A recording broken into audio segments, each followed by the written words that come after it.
O Mother Nui, stretch high above this valley.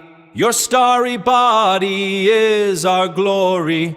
Then see the hawk of yonder Rahur quit, his fiery splendor, oh so mighty. He brings a light for all our weary souls.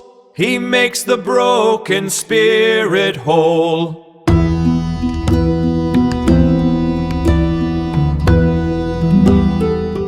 You know, whenever pop culture portrays magic, it's always, like, incredibly loud. Oh, yeah. Very pyrotechnic. Right. It's wizards throwing fireballs, shooting lightning from their fingertips, or just causing massive explosions. But when you look at historical esoteric practices, the ultimate goal isn't to create this huge light show. It's actually about finding absolute profound equilibrium. Exactly.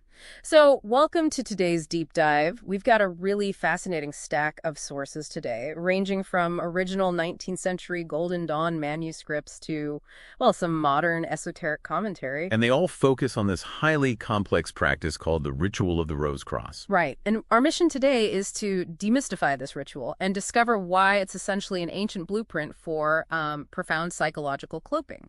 Okay, let's unpack this, because to understand what the Rose Cross does, we first need to look at what it intentionally avoids doing. Well, if we look at foundational esoteric practices, there's a very common clearing operation called the Lesser Banishing Ritual of the Pentagram, or, the LBRP. Right, the LBRP. Yeah, and it's an active, aggressive clearing of your space. Yeah. You are forcefully projecting energy outward to expel chaos. But doing that creates like an astral flare, doesn't it? It does. It's like shooting a flare gun into a dark sky. Yeah. I mean, it lights up the immediate area, but it also signals your presence to every spiritual or psychological entity nearby. Exactly. You become a beacon. Wow.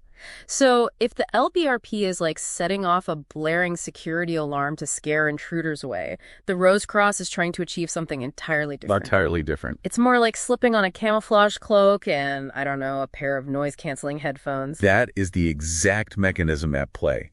The Rose Cross operates as a veil. So instead of blasting energy outward, it encloses your awareness. It dampens those flares. Right, and it wraps you in complete psychic invisibility. The whole goal is to shield you from intrusive thoughts and insulate you from environments that are charged with trauma or fear. But building that structural cloak requires some really intense geometric precision in your mind's eye. Oh, the mechanics described in these manuscripts are intense. Yeah, you start in the center of a room with a lit incense stick, and you literally trace a three-dimensional sphere around yourself. Right. You draw 6 crosses in the air, like at the 4 compass directions, straight up at the ceiling and down on the floor. And you connect all of them with a continuous line of visualized white light. While visualizing a red rose at each cross and vibrating a specific word, like Yeshua, and performing the LVX signs, which symbolize the whole cycle of life, death, and rebirth. Yeah, it's a lot to hold in your head. It is. So what does this all mean for a beginner? Because I have to push back a bit here based on the warnings in the text. Go for it. If I'm highly anxious, or the room I'm in already feels chaotic, and I build this impenetrable wall of light around myself, aren't I just trapping that bad energy inside the bubble with me? What's fascinating here is that you've just hit on the primary warning these 19th century texts emphasize. Wait, really? Yes. This ritual is solely for containment and equilibrium. It is not active exorcism. Oh, wow. If your psychological space is already compromised, performing the Rose Cross is literally locking yourself in a vault with a burglar. You just exacerbate the problem by sealing the chaos inside with you. Exactly. Protocol dictates you must forcefully clear the space first. Using something like the LBRP. Right? And only then do you use the Rose Cross to seal that purified state. Here's where it gets really interesting for me. Taking a step back from the glowing esoteric geometry, why does this actually work on a psychological level? Like, how does drawing imaginary crosses in the air create actual inner silence? Well, it comes down to cognitive bandwidth. Okay. The intense focus required to precisely visualize three-dimensional geometry while simultaneously coordinating your breath to vibrate specific sounds. It's a lot of multitasking. It completely hijacks your brain's working memory.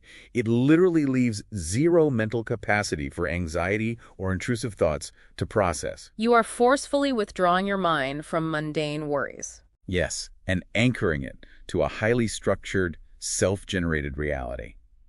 So, what does this all mean when we bring it into our daily routines? I mean, whether or not you subscribe to the idea of astral planes, this practice is a masterclass in psychological engineering. Absolutely. It's a structured way to shield yourself from the chaotic resonance of fear we all encounter every day. And if we connect this to the bigger picture, it highlights how vulnerable we leave our minds by default. We absorb the stress of our environments constantly just because we haven't actively built a barrier against it. Which leaves us with a pretty provocative thought to end on. If visualizing a geometric boundary of light can fundamentally build profound psychological resilience, how much of your own daily anxiety is simply a failure to establish your own internal psychic architecture? That is the real question. Maybe true magic isn't about throwing fireballs at the world around you. Maybe it's just about knowing how to build a quiet room inside your own mind.